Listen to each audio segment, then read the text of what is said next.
trade deadline winners, losers, and just straight up fails.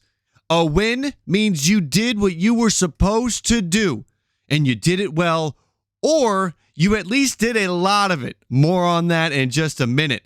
A loss means you did the things you were supposed to do, but you gave up too much, or you didn't get enough back, or in general, you came up short on your goal. And a fail means you just screwed up. The trade was bad, or you didn't do enough. You left too much on the table. So we're going to get into that. Leave your comments down below. First up, the Baltimore Orioles. I told you that a win can happen a couple of different ways. The Baltimore Orioles certainly are in a position where it doesn't look awesome.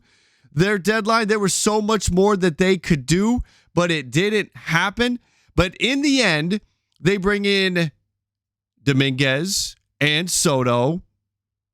Okay, that could work. And if it doesn't, you got 2 shots for it to work. You bring in some bats with Eloy Jimenez, Austin Slater, and you brought in 2 starters, Trevor Rogers and Zach Eflin, both under control for next year. In Rogers' case, the year after that. So the Baltimore Orioles, they narrowly get a win. This cannot be classified as a loss. They brought too many pieces in. It was close, though. On deadline day, before the Soto, before the Slater, before the Rogers, we definitely were leaning towards an L for the Baltimore Orioles. Those 3 trades in the last hour saved them, and I'll give them a win. But it's a marginal win. It's close to the margin there. Next up, the New York Yankees. Yankee fans, I think you are very interested in your grade. In the end, I am going to give the Yankees a win.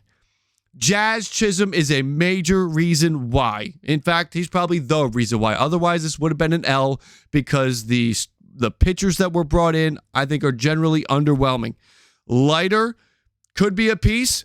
On deadline day, I even said, don't be surprised if this is the only reliever of significance that you get, because we're hearing that the reliever market is heavily inflated right now. So they do get somebody. Somebody's better than nothing. Imagine if there wasn't even that, Yankee fans, and it was just De Los Santos. So in the end, the New York Yankees, I think what they gave up, nothing of extreme significance. What they get back, Jazz Chisholm is a difference maker, and he's showing that so far in his early days here as a New York Yankee. Next up, the Boston Red Sox, and Boston is going to get an L. The Boston Red Sox were certainly set up and poised. We'll put them up here. Poised to do something, because this team has really, in the eyes of their ownership, overachieved. And when it comes to their deadline, James Paxton ended up being, and I was worried about this and I was vocal about it, that ended up being their lone starting pitching addition. And then when it comes to the relievers, they bring in Luis Garcia and Lucas Sims. And Luis Garcia, some will argue the Red Sox overpaid for Luis Garcia. And they did, but it's a lot of prospects that I think you're okay parting with at the end of the day. Whereas what you're going to get from Luis Garcia right now, how he's going to help the team, I think there is more significance there than with the prospects you gave up. But I understand it was a little bit of an overpay, but you were overpaying for relievers on deadline day. And Lucas Sims for Ovis Portes. In the end, they grabbed 2 relievers. They did grab a starter. It was kind of underwhelming. It's kind of an L. Next up, the Tampa Bay Rays, and they're actually going to grab one of our top 3 win positions. And I'm going to put them in at number 3. Think about what the Rays did. They turned Randy Arozarena, Zach Eflin, Jason Adam, Isaac Paredes, Ahmed Rosario, Tyler Zuber, Sean Armstrong into like 15 prospects. And that is what they do. And they went out and they did it, and they did it well. Now, I would argue that Randy Arozarena, maybe the return was a little bit light, but based on certain trade value algorithms, it was actually kind of right on. I would say that in the end, when you look at what they got for Eflin, when you look at what they got for Jason Adam, this ends up working out well. And I think the Tampa Bay Rays are in at number 3. And to maybe spoil it a little bit for you guys, I am going to say this. The top 3 spots are going to go to sellers. It was a seller's market, and they dominated. And we have 2 more. In at number 2 for the winners, because we're going through the American League East, the Toronto Blue Jays are in at number 2, the second best winner of this deadline. They traded Kiermaier, IKF, Trevor Richards, Yusei Kikuchi, Justin Turner, Nate Pearson, Jimmy Garcia. They did not trade Bassett, Vladdy, and Bo. They traded all of those free agents, and IKF had another year, and Nate Pearson had 2 more years under control, but they traded that group of players, and they brought back a ton of prospects. In the Astros trade, bringing back Jake Bloss, Joey Loperfido, and Will Wagner. A magnificent job by the Toronto Blue Jays' Ross Atkins, so much so that he probably just bought himself a ton of job security with how well the Blue Jays performed at this deadline. Bringing in prospects that will help them down the road and bringing in prospects that will help them in 2025 when they're trying to compete again. Fantastic job by the Toronto Blue Jays front office, reinvigorating, juicing up this farm system that really was not that impressive a couple of days ago. Toronto Blue Jays, Ross Atkins, credit where credit is due. It is a win, and it is the second best win of the deadline. Let's keep going. I think we can kind of pick up the pace a little bit here. Cleveland Guardians are next. They are also going to get a win here. Let's put them over here. Cleveland Guardians bringing in Alex Cobb and Lane Thomas. Those are the 2 things they needed. They needed another starting pitcher. They needed another bat. They got them both. They gave up maybe a stronger package than they needed to get Lane Thomas, but that is debatable. And in the end, they get the bat that they need and they get the pitcher that they need. So Cleveland improved, did a good job doing it. I like what Cleveland did. They get a win. Our first F is coming. And that is the Minnesota Twins. They get an F. All they did was trade for Trevor Richards. They gave up Jay Harry.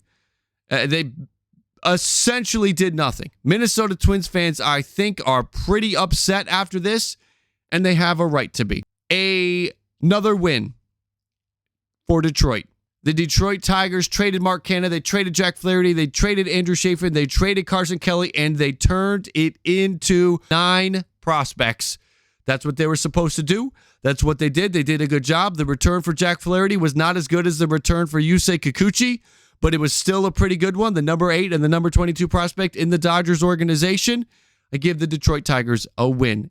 They didn't trade Tarek Skubal. That's a good job, too. Another win for the Kansas City Royals.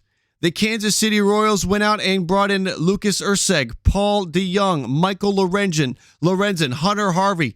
You grab 2 relief pitchers. You grab a bat with some pop. You grab a starting pitcher so you can move Alec Marsh to the bullpen. One thing I would have liked in addition would have been 1 more bat. 1 more, I think, would have been a good job.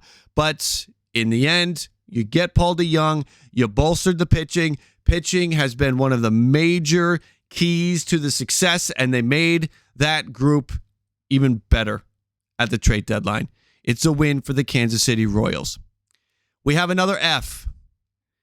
And yeah, I cannot give this team a win. I'm going to go even beyond an L because this was an opportunity for the Chicago White Sox, for Chris Getz to do something big, and they just didn't do it. They end up trading Tanner Banks for William Bergoya. That's a fair trade, but with how relievers were going, couldn't you have gotten 1 more? They traded Eloy Jimenez for Trey Mago. They traded Paul DeJong for Gerald Rosado. And they got a terrible return, an atrocious, vomit-inducing return for Kopech, Fedde, and Pham. They should have traded them all individually because apparently the 3-team trade with the Cardinals and the Dodgers just got too damn confusing. I don't know. I don't like the return. In the end, they got Vargas, Perez, Albertus, and a player to be named later. for Kopech, Fedde, and Pham. I think Kopech on his own could have probably gotten a top 30 prospect. Pham on his own probably could have gotten a top 25 prospect. Eric Fedde with the year of control with how well he's been pitching. Eric Fedde should have brought you 3 on his own. This was just a fail. This goes beyond a loss. This is a failure by the Chicago White Sox in that front office. Now, Garrett Crochet doesn't help. His agent going out there and saying you have to go out there and you have to extend my guy if you want him to pitch in October, that doesn't help. So I'm not really dinging him for that. I actually think it's the right thing to do, not trading Crochet, not trading Robert. Their values can be stronger in the winter when you have more teams that are in on them.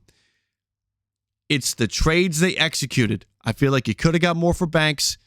I feel like you should have gotten a ton more for that package of 3, that trio, Kopech, Fedde, and Pham. Another failure, the Houston Astros. Sorry. The Houston Astros fans, you're mad. Don't take it out on me. I think you secretly, deep down, agree with me. That Yusei Kikuchi, I've been talking a lot today. That Yusei Kikuchi trade is an abomination. Sending those 3 pieces, Bloss, Loperfido, and Wagner. I got Astros fans saying Wagner was supposed to be the Bregman replacement. I had Astros fans saying, hell no, I won't even trade Loperfido for Vladdy.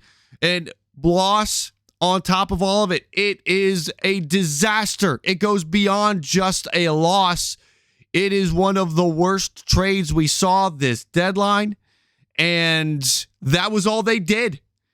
No first baseman was brought in. They could have grabbed a first baseman. They sold the deadline short, and the one trade they did execute on, they got destroyed over. This was a failure for the Houston Astros. Let's go. Let's get positive. Seattle, you get a win. The Seattle Mariners went out there, and the headline move was Randy Arozarena. They also bolstered the bullpen with Jimmy Garcia. Justin Turner is a veteran presence. It's a good thing. Look, is it an overwhelming win? Not so much. We're looking at the volume of pieces that are coming back. Bringing in Thomas for Ryan Stanek. Bringing in Garcia, bringing in Justin Turner, bringing in Chirigos, bringing in the headliner Randy Arozarena, stole him from the Dodgers. That's really what pushes it to a win here. Good volume of players, a star in Randy Arozarena. It is a win for Seattle. There certainly was more that you felt that they could do, but they were very active. They bring in a bunch of players. They are better today. Good job by the Seattle Mariners in a very difficult trade market. The buyers were up against it this deadline. It was a seller's market all the way. Another fail. And this team made some moves, but I think they, by the end of the deadline, showed which way they were going. And by doing what they did, they failed the deadline. They traded Michael Lorenzen out, brought in Walter Pennington. Why can't you just move Michael Lorenzen to the bullpen? Can't you just do that? If you are going to let it be known, which is what they did by the end of the deadline, that they are still moving in a forward direction, then Michael Lorenzen should still be on the team, move him to the bullpen. They trade for Andrew Chafin. I like that deal.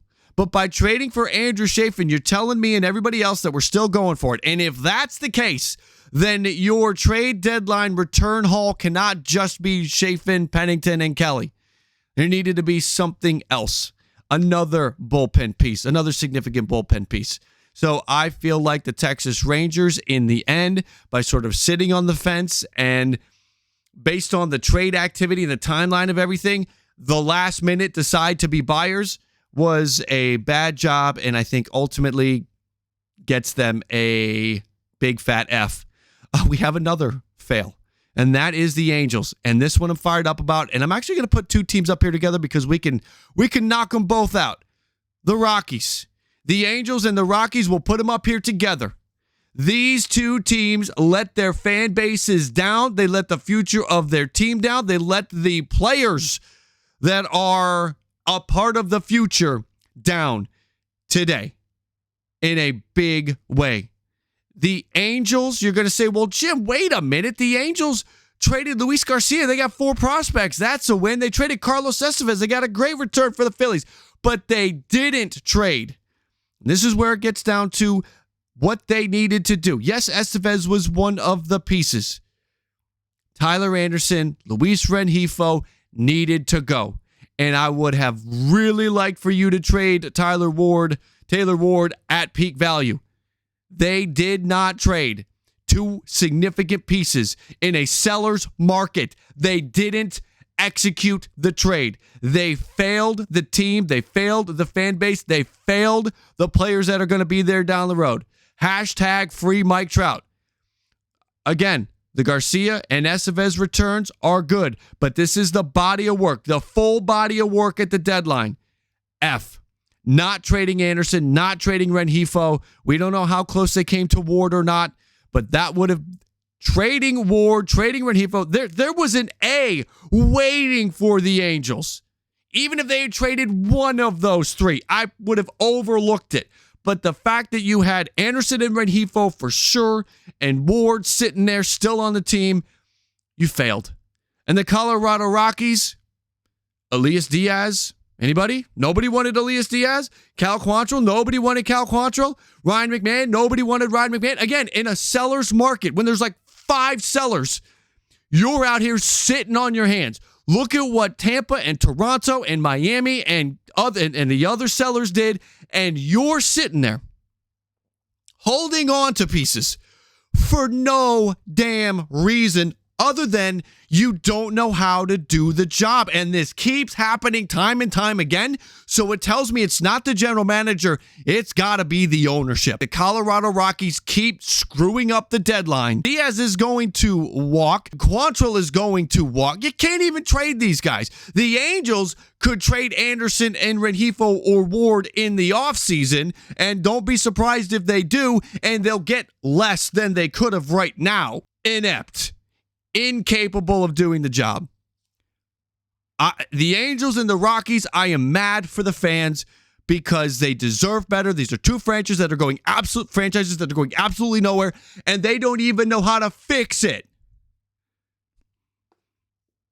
Angels and Rockies, the 2 biggest Fs of the group. Failures. Let's try to cool down a little bit here. The last team in the American League are the Oakland Athletics. I'm going to give them a win. They didn't have a ton of pieces to trade. Not trading Brent Rooker is okay. Paul Blackburn just got back. You wondered how much trade value Paul Blackburn had. Nobody but me was talking about trading Paul Blackburn at the deadline. And you get Cade Morris. We'll see what happens there. But again, Paul Blackburn's value was fairly low, and I think it still probably would have been low in the offseason. He probably would have, if he could have been pitching throughout and not spent the last couple of months hurt, he could have had a higher value and probably brought in another prospect. But you trade Blackburn for Cade Morris, you trade Louis Urseg for 3 picks. That's really where the win is coming from here. Mason Barnett, Will Klein, Jared Dickey, 3 prospects from the Kansas City Royals. Mason Barnett is a pretty good one for Lucas Urseg. Good stuff. Good job. You bring in 4 prospects for these 2 players. And again, Blackburn's going to be gone at the end of next season as it is. So Blackburn doesn't even figure into that next stage of the Oakland A's development and their level of competing. So good job by the Oakland A's. It's not a big, overwhelming win, but it is a win. Next up, we're going to get into the National League here, and let's get to the Philadelphia Phillies. Philadelphia Phillies are obviously securing a win here. I've got to figure out how we want to put these here. You know what? I want them on the line, the Yankees and the Orioles, because, again, they were close to not being wins. So we'll leave them on the line. The Philadelphia Phillies here bring in, they got the number 8 prospect from the Baltimore Orioles, plus Moses Chase for Gregory Soto. Are you kidding me? That's one of the coups of the deadline. They bring in Tanner Banks. They gave up William Bergoya. William Bergoya is a nice prospect, but the way this deadline had been working, the way relievers were moving, just William Bergoya for Tanner Banks is a good job. You get Carlos Estevez. You gave up a lot for Carlos Estevez, but Estevez was one of the top relievers available at the market. And when you compare it to what Tanner Scott went for, it's looking pretty good. And you bring in Austin Hayes. You move on from Sir Anthony Dominguez and Christian Pache. But again, you replaced Dominguez with Estevez shortly after. It's a win for the Philadelphia Phillies. The Atlanta Braves. Sorry, guys. We're going to give the Atlanta Braves a loss. This is a tough one because I believe the Jorge Soler trade on its own, bringing in Soler, I believe that is a win. But the problem is that's all they did. That was it.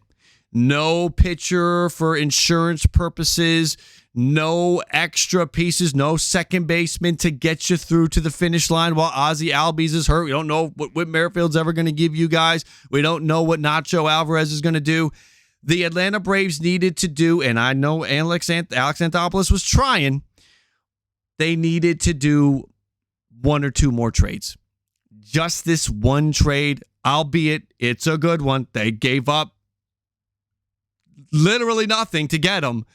The trade that they executed was a win, but the full body of work is an L. I believe they needed to do something else. Alex Anthopoulos obviously had no interest in playing in this heavy sellers market. Let's move on to the New York Mets. Which way am I going to go with the Mets? Some of you that have been enjoying, or I should say, enjoying in me being wrong on how the Mets July was going to play out. Take it. You get it. You got it. I was wrong. What am I going to do with the Mets? I'm going to say that the Mets are winners at the deadline. This New York Mets team, Andy Martino put it great. They earned the right to keep the team together. And this is a team that, look, is it World Series or bust? No. But is it, hey, let's try to make a fun playoff run? Yeah, that's it. And what they did is they added pieces to aid in that direction. I like the Paul Blackburn edition. I think there are a lot of Mets fans that don't. But again, this is not World Series or bust. You're not trading for Blake Snell. You're not trading for Jack Flaherty. You're not trading for Tarek Skubal. Bringing in Brazoban, Zuber, Blackburn, Serrano, Winker, Stanek. That's a lot of pieces. That's a lot of pitchers. It's going to help you along the way. Grab one of those wild card spots. A win by the New York Mets. Also a win by another one of the sellers. Not the top winner, but the Washington Nats are going to get a win from me, turning Dylan Floro, Lane Thomas, Jesse Winker, and Hunter Harvey into prospects, all together bringing back 6 prospects for those 4 players. When Winker's walking out the door, I like it. They didn't trade Finnegan. That would have been nice. That is one of the reasons why they're not figuring into the top 3. But in the end, moving on from some players that made sense to execute trades on and the amount of prospects they got back, I think they won the Lane Thomas trade. I think they won the Jesse Winker trade. They won the Hunter Harvey trade. They won all the trades. They won all 4 trades they pulled off. That means they're getting a win for the deadline. Let's go to our number 1 deadline winner, and that is the Miami Marlins. How can you even argue? Again, this was a seller's market, so the sellers are going to be the teams that look really good here. They dealt everybody under the sun, it felt like. AJ Puk, Jazz Chisholm, Trevor Rogers, Josh Bell, JT Chirios. You've got Tanner Scott. You got Brian De La Cruz. You got Huskar Brazoban. A ton of pieces out the door. And they brought back like a whole new farm system for that group of players. They brought back, specifically in the Tanner Scott deal, a king's ransom for Tanner Scott. If you are a Yankee fan or a Dodger fan or anybody else that wanted Tanner Scott, you should be happy your team did not counter and top what the San Diego Padres were offering. That is going to, I think at some point, turn around and hurt the Padres long term. But the Miami Marlins, it works out great for them. Good job and turning Trevor Rogers into Orioles top prospect Connor Norby and Kyle Stowers. That's a good deal. 3 prospects for Jazz Chisholm. 2 good prospects for AJ Puck. Fantastic job by the Miami Marlins. Great job. Number 1, top winner of the deadline. I'm also going to give the St. Louis Cardinals a win here. Yep, we are handing out wins left and right. Let's put the Cardinals. Yeah, now we got to start figuring out where we're going to put teams. Let's put the St. Louis Cardinals right here. We got a lot of winners. There were a lot of winners. St. Louis Cardinals only pulled off 2 trades, but they did what they needed to do. They got a relief pitcher, they got a bat, and they got a starting pitcher. And the deal for Pham and Fedde, it's beautiful. They gave up Gonzalez, they gave up Edman. That was it. And they got Eric Fedde and Tommy Pham. They move on from Dylan Carlson. I think that's the right thing to do, and they get a good relief pitcher in Sean Armstrong. Good job by the St. Louis Cardinals. This was an easy win. We have our 3rd loss. I know we haven't had too many losses. We've had more failures. Our 3rd loss goes to the Milwaukee Brewers. Brewers fans have to be pretty fired up and upset right now. Frankie Montas, and you had to give up Joey Wiemer. I think you'd rather have Joey Wiemer every day of the week over Frankie Montas. They needed a starting pitcher. It ends up being Montas. I think you're underwhelmed. I think you're massively underwhelmed. Now, you have a good rotation, a decent rotation, but you are one more injury away from being back into the situation you were before the deadline, trying to hold it together with string and scotch tape. Nick Mears is coming over for Bradley Blaylock from the Rockies, one of the few things the Rockies did do. This is a Brewers team. I know the fan base wanted more. I think they should have done more. Even with the fact that they have to not just keep this year in mind, they have to keep the next 2 years in mind when they're doing whatever they're doing. So it's not like other teams. They could have done more. I think they could have shot a little bit higher than Frankie Montas. But Milwaukee, that's what they felt like they needed to do. And in the end, what they did gets them a loss. The Cincinnati Reds are also going to get an L for the deadline. Now you can say, wait a minute. We got 3 trades from the Cincinnati Reds. We should be feeling good about this. They did that Frankie Montas deal. And they got Joey Wiemer back. In the end, I think the Reds had more pieces that they could have traded. Again, this was a seller's market. They were a seller. I think Cincinnati should have traded 2 or 3 more pieces here. I think Martinez could have gone. I think you could have even maybe dug into Candelario.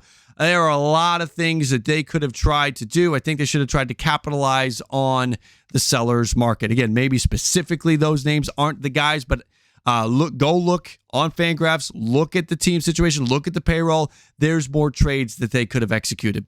The Pittsburgh Pirates are next, and they are going to get a nice win from the deadline. This was a good job by them. They didn't just buy cautiously. This team added Jalen Beeks, Josh Walker, Brian De La Cruz, Isaiah Kiner-Falefa, and they traded Martin Perez away for a prospect, Jimenez. But bringing in Brian De La Cruz has a couple years of control. That's a good job. That is maybe the trade I like the most. Good job by Pittsburgh. It's a win. I'm also going to give the Chicago Cubs a win for their deadline. They go out there and they bring in Isaac Paredes. That's where this whole thing centers around. They turned Mark Leiter Jr. into 2 prospects. They went out there and they nabbed Nate Pearson. I like how the Cubs went about this. I would have liked to have seen them trade Hector Neris. That didn't happen.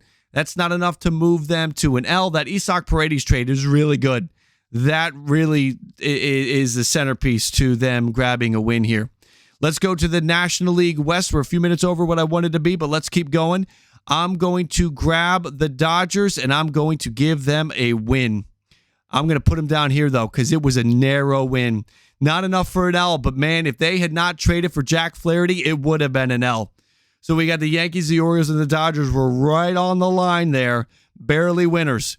That Jack Flaherty trade saved the deadline and also probably prevented a riot. Because as it was, Edman and Kopech and Rosario, look, we're raising the floor a little bit, but we need to try to raise the ceiling. We need to act like this is World Series or bust.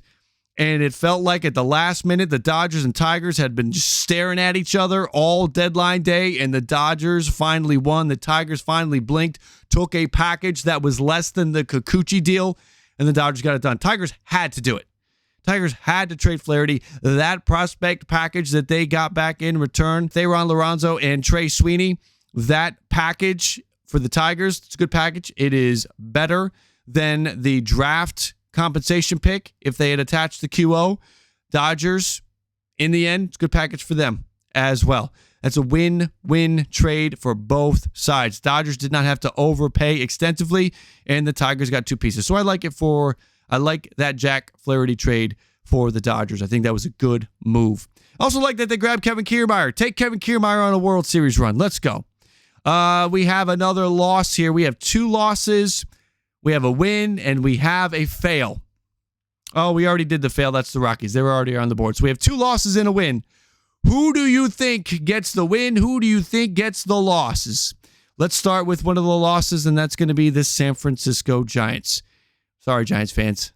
I'm not impressed. I'm not thrilled with how this deadline went down for your team. The Mark Canha edition is solid, but trading Alex Cobb, especially the package that you got back for him, I think you should have held on to Alex Cobb and had him in your rotation as you try to build a elite rotation for these final 2 months of the season. So I don't like the return for Cobb. And when we look at Soler and Jackson, the returns are weak. And I understand the motivation. The motivation is to try to get underneath a tax threshold. But in the end, you also probably cost yourself the playoff spot this year. Let's grab the other loss. That's going to be the San Diego Padres. You cannot overpay this many times and have it be a win. San Diego Padres may love Tanner Scott. They may love Jason Adams, but they basically gave up, outside of Salas, pretty much everybody. This was just too many overpays. One overpay, okay. If you just had the Tanner Scott overpay, I get it. But they did it twice. Scott and Adam. Come on. For that, two overpays for relievers is too much for me to stomach. It is a loss. And our final win, the Arizona Diamondbacks. The Arizona Diamondbacks get a win. They didn't do a whole lot, but they really improved that bullpen. Grabbing Floro, grabbing Puck, giving up pieces that I don't think they're going to miss. The pieces that go to Miami are nice for Puck, but again, I think Arizona will be fine with AJ Puck in there, giving up De Los Santos and Pintar. I'm okay. I think they're okay with those moves. Grabbing Josh Bell as a replacement for Walker, with Walker going down, that's a smart, savvy decision. Why didn't Houston do that? Well, Houston gets an F. Now, all it took was cash. It's all it took. So we have Josh Bell going to the Diamondbacks and two bullpen pieces for Arizona. That's really what they needed. That is what they needed, and they did it extremely well. San Diego could have done that. San Diego could have gone and gotten Floro and Puck, kept the majority of their top 10 prospects, kept that farm system in decent shape, and still have walked away with two really good relievers bolstering their bullpen with Floro and Puck. So the Diamondbacks get an A. Those are my winners, losers, and just straight up fails from the 2024 MLB Trade Deadline. Leave your comments down below. Leave your winners and losers down below. How did your team do? Are you happy with what they did? Are you disappointed in how they did what they did? Again, San Diego fans, I think you're glad you got the relievers, but I'm sure it's kind of bugging out. You're bugging out with how you got it done. Again, leave your comments down below, everybody. I do appreciate you coming in and spending time here one more time to talk about the trade deadline as we go through and put a recap and put a bow on the 2024 trade deadline. That's going to do it for this one, everybody. I do appreciate you coming in and spending time with the channel. As always, if it is low, let it go. And if it's high, let it fly. I'll catch you next time.